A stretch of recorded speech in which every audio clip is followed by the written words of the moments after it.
வணக்கம் நண்பர்களே, நேற்று ஒரு முக்கியமான தலைப்பு பேசியிருந்தோம். இந்த மாதிரி தமிழர்கள் இனி ஆண்கள், தமிழில் இனி ஆண்கள் காணாமல் போயிடுவாங்க. இந்த வடிவேலு என்ன சொல்லுவாருங்க இல்லையா, கிணத்த காணும் அப்படின்னு. தமிழ் இனத்தில் ஆண்கள் இனி காணாமல் போயிடுவாங்க அப்படின்னு சொன்னோன்னே உங்களுக்கு ஷாக்காக இருக்கும். ஆனால் நான் சில உதாரணங்கள் ஓமைகள்லாம் சொல்கிறேன் பாருங்கள். என்னுடைய சொந்த அனுபவம் சொல்கிறேன். நாங்கள் வாரந்தோறும் இந்த கோயம்பேடு மார்க்கெட்டுக்கு போகிறது உண்டு. அவரும் ஒரு வியாபாரி தான், ஒரு மீன் வியாபாரி. அவர் பேர் கதிரேசன், ஐயா பேர் கதிரேசன். ஏன்னா அவரை பேச விடலன்னு நினைக்காதீங்க, பேச விடுறேன் அவரை. ஏன்னா முதல்ல நான் என்னுடைய என்ன சொல்ல வரேன்னு பிளான் பண்ணலாம். வீக்லி ஒன்ஸ் நாங்கள் வந்து கோயம்பேடு போகிறோம்.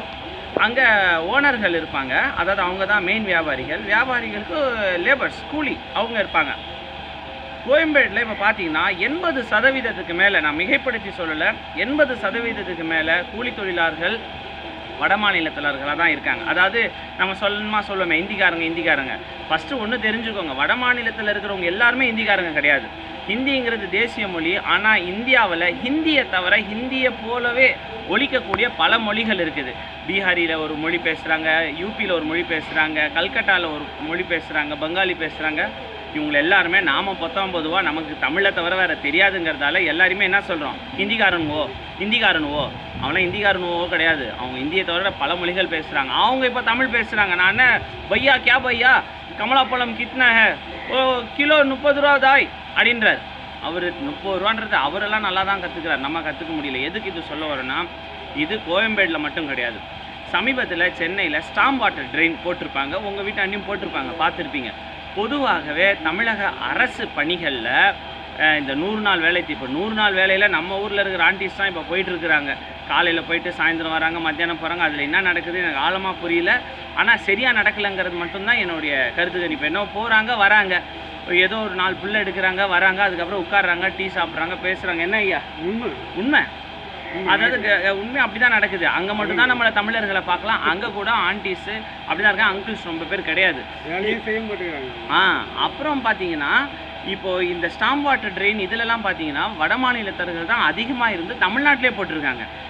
அது விட்டுருங்க. அதுக்கப்புறம் பார்த்தீங்கன்னா சிஎம்ஆர்எல் ப்ராஜெக்ட், அதாவது இந்த பறக்கும் ட்ரெயின் போதில்ல, அதுலேயும் வட மாநிலத்தர்கள். தமிழ்நாடு மட்டும் இல்லை, இந்தியா இல்லை, உலகத்தையே திரும்பி பார்க்க வச்சது திருவண்ணாமலையிலேருந்து ஒரு கல்லை தூக்கின்னு போய் தஞ்சாவூருக்கு போய் அந்த கும்பத்து மேலே 80 டன்னை எப்படி ஐயா எடுத்து வச்சிங்கன்னு கேட்டால் 5 கிலோமீட்டருக்கு கல் ரேம்ப் எடுத்துகிட்டு வந்திருக்காங்க.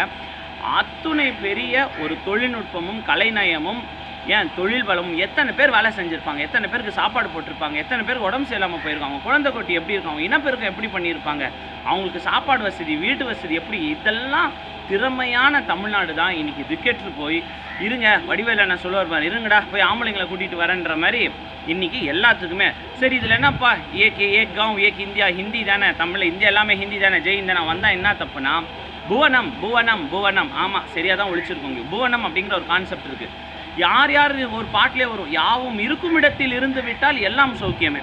தமிழர்கள் தமிழ்நாட்டில் இருக்கணும், வட மாநிலத்தில் இருக்கணும். இப்போ யோசிச்சு பாருங்க, அவங்க வீட்டிலலாம் தலைவர்கள் வெளியே வந்துட்டாங்கன்னா, ஒரு வீட்டை யோசிச்சு பாருங்க, ஒரு வீட்டில் ஆண் குடும்ப தலைவராக இருக்காரு, தலைவர் வெளியே வந்துட்டாக்கா கொஞ்ச நாள் கழிச்சு அந்த ஊரில் இருக்கிறவங்களுக்குலாம் என்ன தெரிஞ்சிடும், வீட்டில் தலைவர் இல்லை. அப்போது அறம் மீறிய செயல்கள், களவு போகலாம், அல்லது கற்புக்கு பாதகம் ஏற்படலாம், இந்த மாதிரி நிறைய விஷயங்கள் ஏற்படலாம். இங்கே தலைவர்கள், வட மாநில தலைவர்கள் இங்கே இருந்தாக்கா, நம்மளுடைய குடும்ப தலைவர்கள் உங்களுக்கே தெரியும், நைட்டு ஃபுல்லாக 10 மணி வரைக்கும் சரக்கு, 11 மணி வரைக்கும் சரக்கு, அப்புறம் விடிஞ்ச பிறகு சரக்கு, விடிய சரக்கு. அந்த அவல நிலையில தான் இன்றைக்கி நம்ம தமிழ் பெண்கள் பெட்ரோல் பங்கில் பெட்ரோல் அடிக்கிறதுக்கும், இந்த சூப்பர் மார்க்கெட்டில் பில் அடிக்கிறதுக்கும், இதெல்லாம் நான் கேவலமான பணின்னு சொல்லலை, இதெல்லாம் நல்ல பணி தான். இதெல்லாம் நல்ல பணி போக இன்றைக்கி அங்கே பணிபுரியறதுக்கு ஆண்கள் இல்லாமல் பெண்கள். அதை விடுங்க, முந்தா நேற்று கலெக்ஷனுக்கு போகிறோம், நாங்களும் கலெக்ஷன் போகிறது உண்டுங்க. இந்த பில்லெல்லாம் ஒன்றா கட்ட சொல்லிட்டு அப்புறம் வாரம் கொஞ்சம் கலெக்ஷன் பண்ணுறோம். இந்த தவண முறையை வசந்தன் கோ ஐயா தொடங்கி வச்சதை நாங்களும் பின்பற்றுறோம். கலெக்ஷன் போகும்போது காலையில் டீ சாப்பிட்ற பழக்கம் உண்டு. போய் டீ சாப்பிட்லான்னு பார்த்தா தமிழர்களே காணும். டீயும் மாஸ்டரும் ஹிந்தி மாஸ்டர் தான். ஓனர் மட்டும் அம்மா பெரிய வயிறு, அவருக்கு எப்படி சுகர் பிபி வந்துடும், இதோட ஹார்ட் அட்டாக் வருமா, எங்கே போய் படுப்பாருன்னு தெரியல. எல்லாம் இந்திக்காரங்க வந்து டீ போடுறாங்க, அதில் எனக்கு பொல்லாப்பு கிடையாது. ஆக தமிழர்கள் ஆண்கள் காணும். இதுதான் இப்போ அவல நிலை ஏற்பட்டுக்கு. இப்போ நீங்கள் எல்லா இடத்துலையும் பாருங்கள், ப்ளம்பிங், எலக்ட்ரிக்கல், மீன் கடை, பாத்திர கடை, ஹாஸ்பிட்டலில் ஓடி டெக்னீஷியன் என்னோட நண்பர் இருக்கிறாரு, பிரதர் அந்த ஸ்ட்ரெயிட் ஆர்டரி ஃபோர்செப்ஸ் எடுத்துன்னு வாங்க, ஓகே சாப் ஆத்தும் சாப் அப்படின்னாரா. ஷாக் ஆகிட்டாரான். என்னடா ஓட்டி ஆப்ரேஷன் தேட்டருக்குள்ளே ஹிந்திக்காரங்க வந்துட்டாங்களா? முதல்ல இவங்க வந்ததில் பிரச்சனை இல்லை, இடம் மாறும் பொழுது பல அறமீறிய செயல்கள் நடக்கும், களவு ஏற்படலாம். அப்புறம் நீங்கள் ஏதாவது ஒரு தப்பு நடந்தால் இந்திக்காரனை போட்டு மொத்துன்னு மொத்துறது. அவன் பாஷை புரியாமல் அவன் நல்லவனாகவும் இருக்கலாம் இல்லையா? பல திரைப்படங்களை கேட்டிருக்கோம். பல குற்றவாளிகள் தப்பிக்கலாம், ஆனால் ஒரு நிரபராதி தப்பிக்க கூடாது. அந்த இந்திக்காரன் நிரபராதியாக இருந்தால் நீங்கள் என்ன பண்ணுவீங்க? ஏதாவது ஒரு தப்புனா ஒரு இந்திக்காரனை பிடிச்சி அவனை கட்டி வச்சு இந்த மாதிரி கரண்ட் கம்பத்தில் எடுத்து அடி அடி அடி அடி அடின்னு டொங்குன்னு என் கருத்தை பதிவு பண்ணிட்டேன். எல்லாமே நீங்களே சொல்கிறீங்களே, கொஞ்சம் பொதுமக்களுக்கும் சான்ஸ் கொடுங்க. இவர் பெரிய வியாபாரி. நேற்று ஒரு பாட்டு பாடின பாருங்க, தொட்டிலுக்கு அன்னை கட்டிலுக்கு கண்ணி பட்டினிக்கு தீனி கெட்ட பின் ஞானி. அவரு கொஞ்சம் ஏதோ சொல்லணுன்னு இருக்காருந்தாங்க சார். நீங்கள் பேசுங்க சார், கொஞ்சம் முன்னே வாங்க. இதுலையாவது நான் என் பேர் கதிரேசன். நான் மீன் வியாபாரம் பண்ணிகிட்டு இருந்தேன். மீன் வியாபாரம் தான் பண்ணிகிட்டு இருக்கேன் ஆல்ரெடி. எனக்கு அறியாதே பண்ணிகிட்டு இருந்தேன்னு சொல்கிறீங்க பாருங்க. இல்லை சார், பண்ணிகிட்டு இருந்தேன். நான் ரொம்ப கெட்டு நொந்து ஐயாட்ட வந்தேன். ஐயா எனக்கு அவங்க டாக்டர், அவங்க டாக்டர். அது எப்படின்னா உணவு முறை மாற்ற சொல்கிறாங்க. முக்கியமாக உணவு முறை மட்டும் மாற்ற சொல்கிறாங்க. இல்லை நீங்கள் பேசுங்க. இல்லை பல பேட்டிங்களில் இந்த மாதிரி பேஷண்ட் சொல்லும்போது டாக்டர் இப்படி தலையாட்டுவாங்க, அது மாதிரி ஆட்டி பார்த்தா நல்லா இல்லைன்னாங்க. நீங்கள் பேசுங்க. சரி, அதனால் நான் ஐயாட்ட பார்த்தேம்மா. நான் 4-5 டாக்டர்கிட்ட போய் பார்த்தேம்மா, எனக்கு செட் ஆகலை. ஐயாட்ட உணவு முறை ரொம்ப காலையில் டிஃபனு இட்லியோ தோசை இட்லி எதனா கொடுத்துறாங்க. அது மதியானம் 2 வகை கூட்டோட சமையல் சாதம் செஞ்சு ஐயா ஃப்ரீயாகவே தானமாகவே எல்லா பிரச்சனையுமே பண்ணுறாங்க. நைட்டு சப்பாத்தி போடுறாங்க, இது எல்லாமே போடுறாங்க. அது இல்லாமல் நான் ரொம்ப உடல் எப்படி மாறி என் உடம்பு ரொம்ப நொந்து போய் நான் ஃபோட்டோவை நீங்கள் பார்க்கணுன்னா அது என் காயத்தை காமிச்சா உங்களுக்கு தெரியும். இந்த காலில் ரொம்ப அந்த எட்டு போட்ட மாதிரி இருக்குமா, அந்தளவுக்கு எனக்கு அடிபட்டு ரொம்ப நொந்து நோயாகி தான் வந்தேன். நான் எனக்கு டெத்து ஊசி போட்டுங்க சார் சொல்லிட்டேன் டாக்டர். வந்த உடனே சொல்லிட்டேன் நான், எனக்கு டெத்து ஊசி போட்டுங்க, இல்லைன்னா காப்பாற்ற முடியுமா முடியாதாண்ணே, நான் காப்பாற்றுறவங்கள அப்படின்னு டாக்டர் சொன்னாங்க. டாக்டர் சொல்லிவிட்டு நான் ஒரு 3 மாதம் ஹாஸ்பிட்டலில் தான்மா இருக்கேன். இங்கே ஹாஸ்பிட்டலில் சாப்பாடு நல்ல முறையில் கிடைக்குது. அது இல்லாமல் இப்போ என் ஹெல்த் கண்டிஷன் ரொம்ப நல்லா இருக்குது. இப்போது முந்தியை விட ஒரு 100% நல்லா இருக்குது. இப்போது நான் 40-30% தான் வந்தேன். நான் இங்கே வரும்போது அது எந்திரிக்க முடியாது, கால் நடக்க முடியாது, காலை தூக்கி வைக்க முடியாது. டாக்டர் சொந்தமாக அவங்க முயற்சியால் என்னை காலை என் கால் பாருங்கள் நல்லா இப்போ இம்ப்ரூவ்மெண்ட் ஆகி நான் நடக்கிறேன். இப்போது அப்போ நடக்க முடியாது, என்னால் நடக்க முடியாது. அது டாக்டர் கொடுத்த வரம். அது ரொம்ப நன்றி ஐயா. இந்த மீதி முடிவுரை நான் முடிச்சுட்டுமா?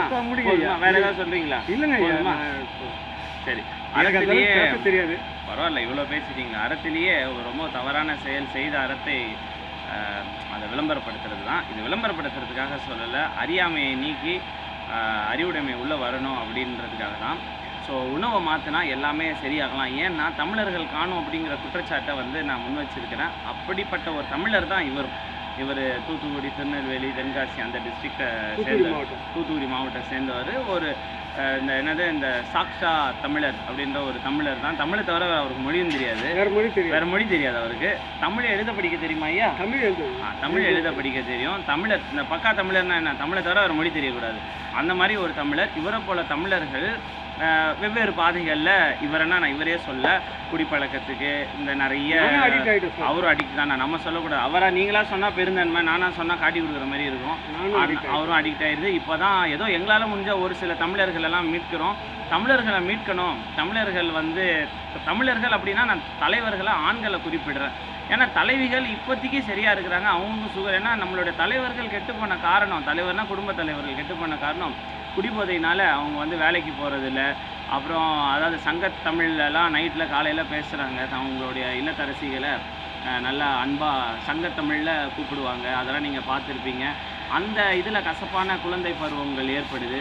அப்புறம் வாழடி வாழை மாதிரி அந்த பார்க்குற குழந்தைங்களும் திரும்ப அதே மாதிரி ஒரு தமிழரை காணும் அப்படிங்கிற மாதிரி போயிட்டுருக்கு. இப்படியே போணுச்சுன்னா இனிமேல் வரக்கூடியது தமிழ்நாடு கிடையாது, தமிழஸ்தான், தமிழ் பிரதேஷ் அப்படின்னு மாற்றிக்க வேண்டியது தான். எப்படி மேலே ராஜஸ்தான், இமாச்சல் பிரதேஷ், ஆந்திர பிரதேஷ், அது மாதிரி இனிமேல் தமிழும் இனி ஒரு பிரதேசமாக மாறக்கூடிய நிலை இன்னும் ரொம்ப தூரத்தில் இல்லை. இதே மாதிரி நம்ம சரகடிச்சுக்கின்னு நைட்டில் ஃப்ரைட் ரைஸ் சாப்பிட்டுக்கின்னு வயிறு முட்டை வச்சுக்கின்னு தலைமை இன்பத்தை தொலைச்சி போய் நிற்கிறாங்க இன்றைக்கி தமிழர்கள். இந்த தலைமை இன்பத்தில் தமிழர்கள் உலகத்துக்கே காமசூத்ரா அப்படிங்கிற ஒரு இலக்கியத்தை எழுதி காட்டின தமிழருக்கு இன்றைக்கி ஏற்பட்ட நிலை வந்து யாரை கேட்டாலும் வைப்பர் வேலை செய்யலை, துப்பாக்கி வேலை செய்யலை, அம்பு விட முடியல, எதுவுமே இல்லை. இதை மாதிரி அதனால தான் ஃபோன் மூவிஸ் அதிகமாகிடுச்சு. இது சுகர் பிபியில் இருக்கிறவங்க சாப்பிடக்கூடாத விஷயத்தில் செல்ஃபோனை பார்த்து எப்படி தன்னுடைய ஆதங்கத்தை அழிச்சிக்கிறாங்களோ அதே மாதிரி தலைமை இன்பத்தை தொலைத்த தலைவர்கள் ஃபோன் மூலியமாக நிர்வாண படங்கள், நிர்வாணம் அடைஞ்சாதான் அப்படின்னு புத்தர் சொன்னார். அந்த நிர்வாணம் இல்லை இவங்க பார்க்குறது, நிர்வாணமான பார்க்கக்கூடாத காட்சிகள் எல்லாம் பார்த்து தன்னுடைய ஆசைகளை பூர்த்தி செஞ்சுக்கிறாங்க. ஸோ இது போல் நாம் வந்து இனி தமிழர்களை மீட்போம், நல்ல ஒரு தமிழ்நாடை உருவாக்கும். மற்றும் ஒரு முக்கிய பதிவில் சந்திப்போம். நன்றி, வணக்கம்.